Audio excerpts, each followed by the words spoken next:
नमस्कार, मी संदेश शिर्के, बातमीदार.com या वेब वृत्तवाहिनीमध्ये आपल्या सर्वांचं स्वागत। नजर टाकूयात शहरातल्या काही महत्त्वाच्या घडामोडींवर।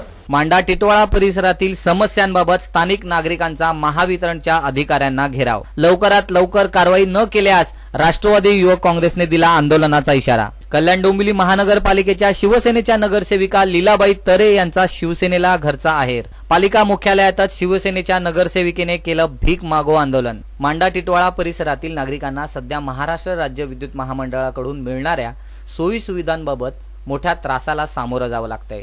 यासाठी राष्ट्रवादीचे युवक जिल्हा उपाध्यक्ष विजय देशेकर यांनी मांडा टिटवाळा शाखा कार्यालयाचे सहाय्यक अभियंता डी.व्ही. पोटे यांना निवेदन दिले।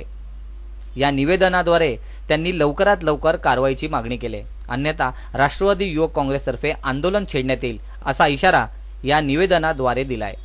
आज आम्ही एमएससीबी कार्यालय टिटवाळा येथे कार्यकारी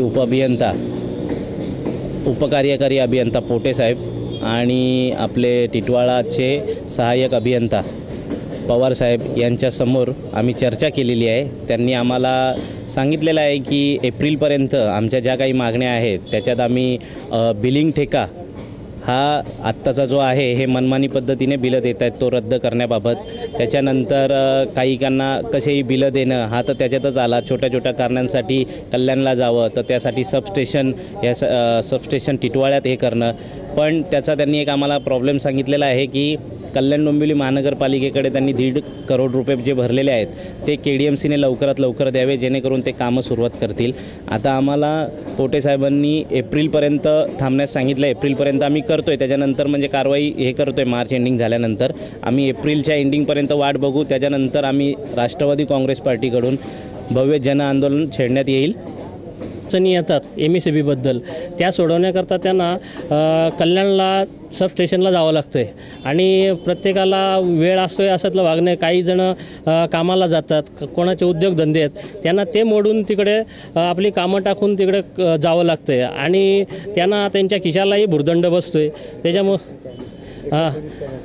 आणि एक कामाकरता तिकडं जायला लागते आणि तिथे झाले नाही, अधिकारी भेटले नाही तर त्यांना परत तिथं आपलं काम सोडून तिथे जावं लागतं। तर त्याच्याकरता आमचे सर्व इथल्या नागरिकांची अशी मागणी आहे का तिकडे जे जाण्याचा जो त्रास आहे तो वाचण्याकरता ते इथे त्याची सुविधा टिटवाळ्यामध्ये व्हावी अशी आमची सर्वांची मागणी आहे। आणि कल्याण डोंबिवली महापालिकेच्या 2014-15च्या अर्थसंकल्पात अटाळी गावासाठी कोणतीही तरतूद नसल्याच्या निषेधार्थ आज शिवसेनेच्या नगरसेविका लीलाबाई तरे यांनी पालिका मुख्यालयाच्या प्रवेशद्वारावर भीक मागो आंदोलन केले।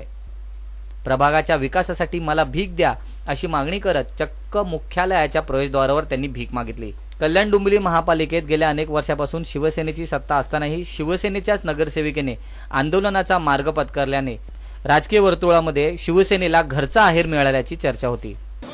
भीक माग आंदोलन आमचं गाव कसं ग्रामीण आहे, अटारी गाव वार्ड कंबरच्या ग्रामीण गाव आहे। तर ते वर्षानुवर्षे 4 वर्ष 4.5 वर्ष झाले सगळे गटारे पायवाडात तेच असं झालेत। माझं काय म्हणणं, माझ्या वाड्यात मोठी मोठी कामं होते, रस्ते होते मोठे मोठे, पायगोडा होते मोठे मोठे, ते दुसरं काहीच नाही विकास। माझ्या वाड्यात काहीच कामं दिलेलं नाही बजेटमध्ये। मी 4.5 वर्ष झाले सतत पायवाटा गटारच करतो। याच्यावर नंतर मला काय पाहिजे, मोठी मोठी माझी कामं काय झाली पाहिजे, माझ्या गावाचा विकास झाला पाहिजे। जितेंद्र कानडे, बातमीदार.com, टिटवाळा।